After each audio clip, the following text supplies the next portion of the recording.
Hey everybody, this is Angela and you're listening to 5 Picks and a Chick featuring El Gato. This is a show that gives you 5 NFL picks for people who love football and friendly wagering. Today we're joined by our special guest, Big Zay. Thanks for being with us today, Big Zay. Thank you for bringing me back. Ready to call some games. Well, El Gato, last week I went 3-2, but you went 4-1. That's really good. That's the second week in a row that you hit that 4-1 mark. The season record for me is 48 wins, 42 losses, and you are at 50 wins, 41 losses. You're at 55% and I'm at 53%, and we're both trending up, so let's keep it up. I like that trend line going from left to right and upward. So yeah, we picked some good games last week. A few of them, of course, didn't go our way. But you know what? When we can stay above the 500 mark each weekend, I say that's a winner. I agree. Well, are y'all ready to talk some WWE? NFL football. This is the divisional round. Are we ready to talk some NFL football? I am. The divisional round is kind of one of my favorite rounds. Of course, Super Bowl or championship week and Super Bowl are right there close. But this divisional round is, it's going to get nice and tight, nice and everyone nervous. So, yeah, some really tight games coming up. Some surprising teams in the divisional round playing. Yeah, let's get it. Let's go. It's time for the number one teams to get off the couch and get on the field and see what's going on with them. Let's see if they can knock off the rust or if they come out hot. Well, we will see. Well, my first pick is going to be the Texans plus 9.5 at Ravens. This game is strength versus strength. Houston has the number 7 passing offense against the Ravens' number 6 ranked passing defense. On the other side, the Ravens have the number 1 overall rushing offense against the Texans' number 6 ranked run defense. Yeah, the Ravens are the number 1 seed, but they have won only one playoff game in the last 9 years. The Texans have matched that total 1 win in the last week. What are your thoughts on this game, Big Zay? This game right here, and that line that really spread out is very, very large, man. I'm gonna go with the Texans. I don't think they win the game, but I do think they keep it close. As everybody knows, the Texans are a very dynamic offense with C.J. Stroud and his receivers, and even the running game. Singletary came in and basically took that spot away from Pierce and has been really running away with it. But, man, it's going to be tough, though, against this Ravens defense. I really do believe that Texans keep it close. I think DeMeco Ryans has his boys playing with heart, playing tough. I'm not saying they're going to win the game, but, man, just that spread is just too big for me. I think they keep it closer than that. So, yeah. Hey, Big Zay, and one other thing I thought of a few podcasts ago, you called it. You said the Texans are the number 1 Texas team. So, hey, you called that one right. Do y'all remember that? I do, yep. Yes. Yeah. I painfully remember that, yes. Hey, I'll take that. I'll take that. Yeah. Well, what are your thoughts on this game, El Gato? Yeah, the Texans, they've taken on the personality of their coach. And when I see a team do that, they tend to perform really, really well when they are playing for, one, each other, and also they're playing for their coach. Of course, the Texans have C.J. Stroud, Rookie of the Year, I'm thinking. Can make all the throws, sideline to sideline, downfield, touch passes.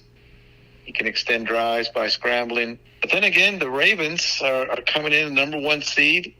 They've got an outstanding run game, or run defense, an offensive passing game with a lot of weapons, and they've got the kicker, future Hall of Famer, best kicker in the league right now.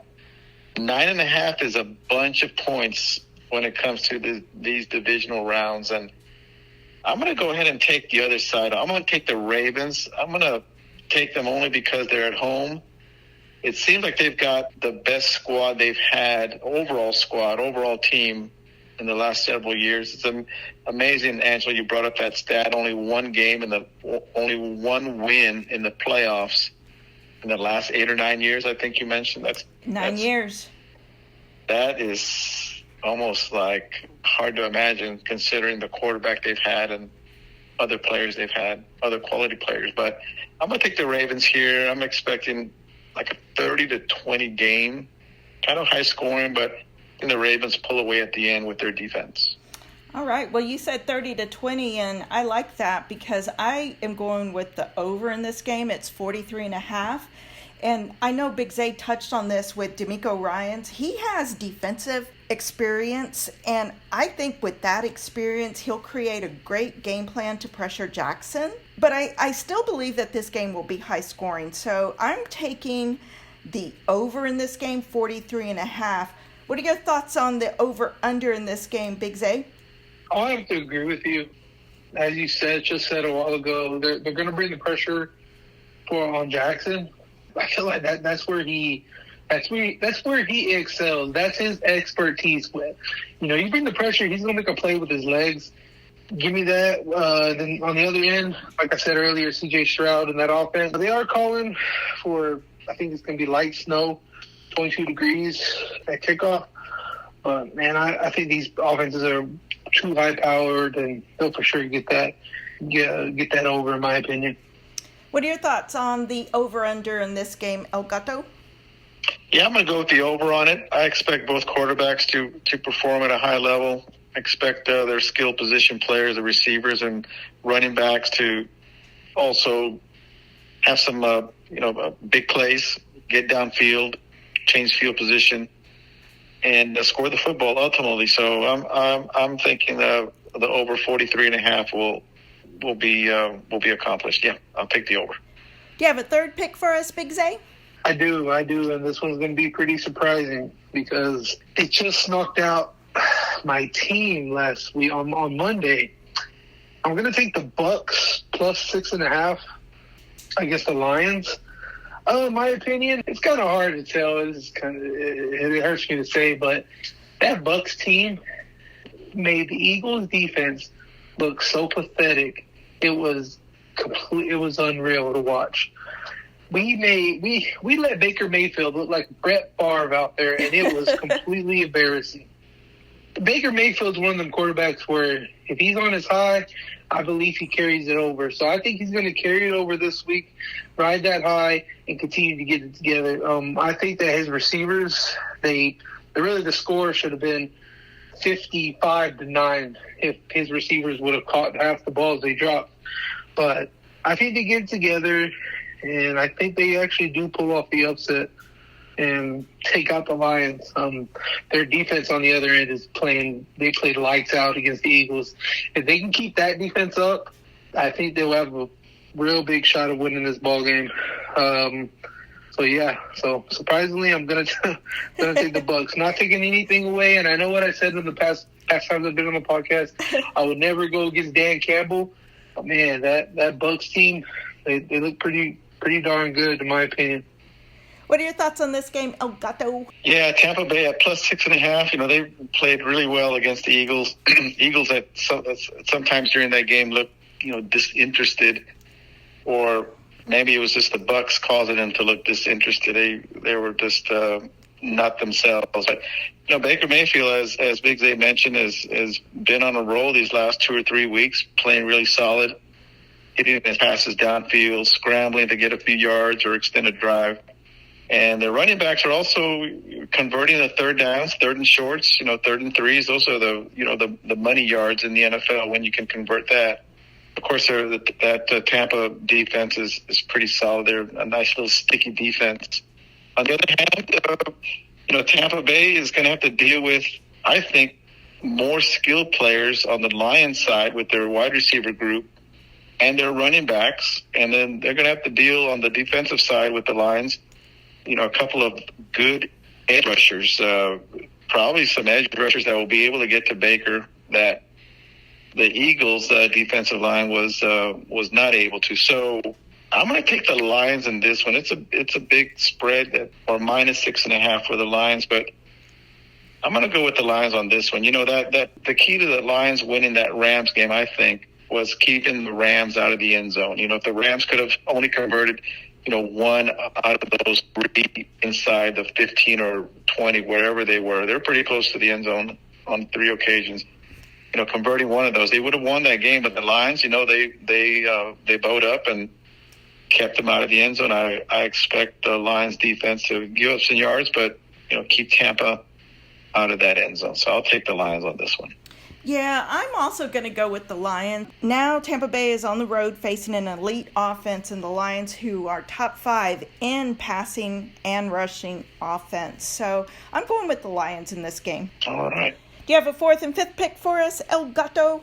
Yeah, I have a couple of picks here. I've got the Chiefs at +3 at Buffalo, and I think they're at +3. They've been going back and forth between 2.5 and 3.5. What was the final on that one? Do you guys know what's +3? It's +3. Yeah. Yeah, I'm going to take the Chiefs at +3. The game last week against the Dolphins, they really came out and just shut down that high scoring Dolphins offense. They kept Tua guessing at what the defense was going to do. The DBs were really playing the wide receivers tight, and I expect these Chiefs defensive backs to really stay close to the Bills wide receivers. But even more so, more important, I think Pacheco at the running game and obviously Kelsey, they need to perform well and catch passes. The wide receivers for the Chiefs need to hold on to their passes, and I think they'll be fine. On the defensive side for the Chiefs, they just need, in my opinion, is to keep Josh Allen in the pocket. The last 2 or 3 or 4 games I've been watching the Bills, I noticed the Bills, when they got on this nice winning streak and really performing well, when Josh Allen gets out of that pocket, it creates so many passing lanes. It creates so much havoc, chaos for the defense just to try to stay with the Bills wide receivers. If they can keep Josh Allen in the pocket and keep him from scrambling, I think the Chiefs will go ahead and win this game convincingly. So I'm going to go with the Chiefs getting points, but I think they win it outright. What are your thoughts on this game, Big Zay? I'm going to go the other way on this game. And in my opinion, the only reason why I'm doing that is just because the Bills are going to have the home field advantage. As Elgato said, Josh Allen, when he's out of the pocket, he plays Josh Allen football, which is playground football. You never know what's going to happen. And I think Josh Allen getting out of that pocket, his receivers being able to continue to extend the plays, I think that's a big factor in games like this. This game really could go either way. At +3, I'm going to take the Bills. They have the home field advantage. Bills Mafia is going to come out and show out. I think it's finally time that Josh Allen gets his revenge on Mahomes. So, yeah, I'm going with the Bills on this one. Yeah, this game is the main event of the weekend, I think. And I agree with you on Josh Allen. I think I said this in the last podcast. He's hard to get down. But when these two teams come together and play, it seems to always come down to the final possession. So I will take the points and the quarterback I trust the most. Do you have a 5th pick for us, El Gato? Yeah, I have. I have another pick. I've got the Packers at the 49ers. The 49ers are -9.5. And, this is also another big spread.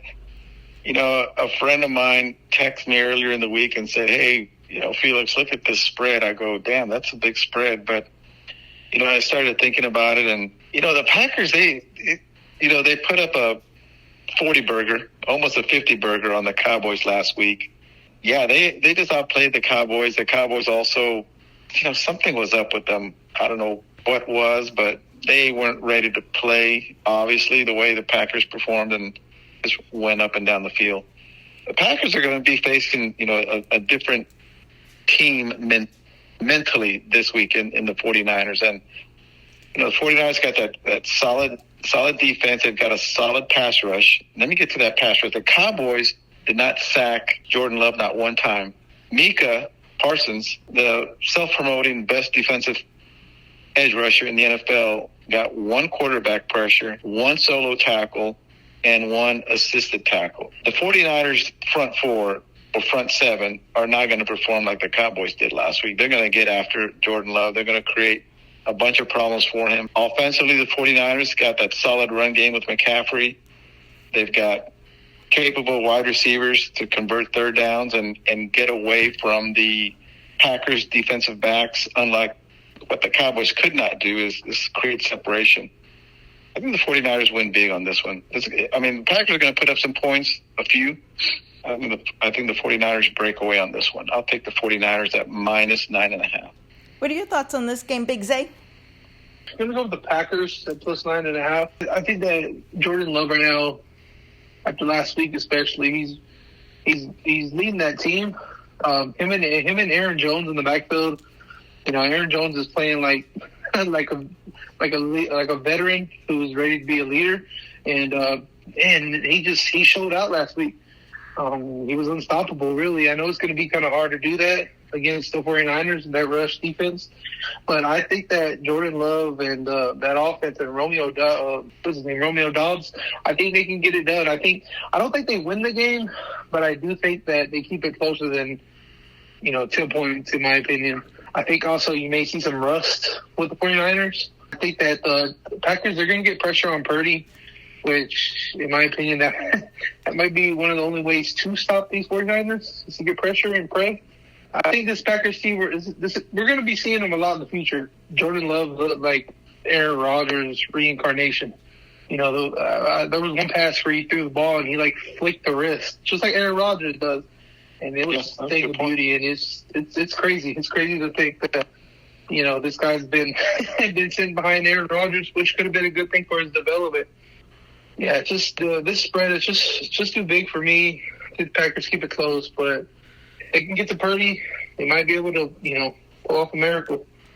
Well, I hate big spreads, but I'm still going to go with the Niners in this game. The Packers surprised everybody with that blowout win against the Cowboys last week. But the Niners are not the Cowboys.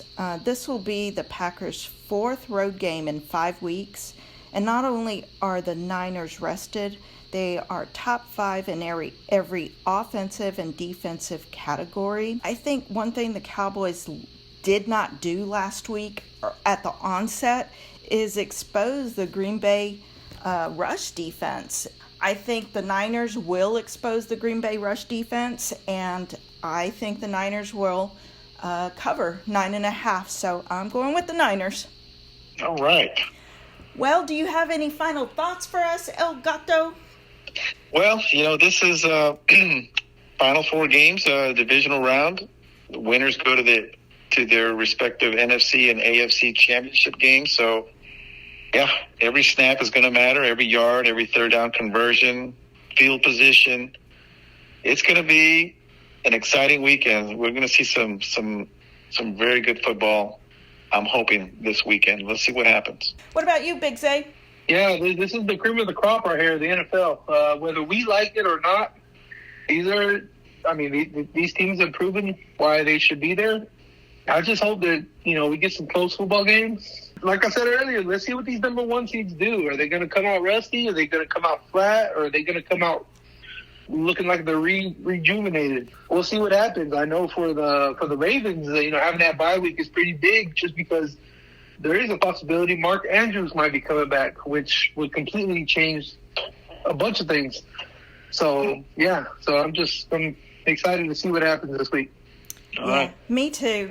One thing I forgot to mention at the beginning of the podcast, our guest picker last week was Rudy, and he went 3-2. So I just wanted to make sure and put that in there. Way to go, Rudy. Yeah, way to go, Rudy. Well, if you made it to this point in our podcast, we just want to thank you for listening to 5 Picks and a Chick. Be sure to tell your friends about us. Also hit the subscribe and like button on our YouTube channel at 5 Picks and a Chick. And I appreciate the listeners, because last week I was hoping we could get to 40 subscribers by Super Bowl, and we made it last week. So thank you to our listeners. Yeah. There you go. You can also, thank you, guys. You can also find us wherever you get your favorite podcast, or ask Alexa to play 5 Picks and a Chick. Thank you to Big Zay for joining us today. Yes, thank you guys for bringing me back. It's been a pleasure. Make sure to join us next week. Our guest picker is going to be Henry, And as always, thank you to El Gato for being part of 5 Picks and a Chick. 1, 2, 3, break. Break.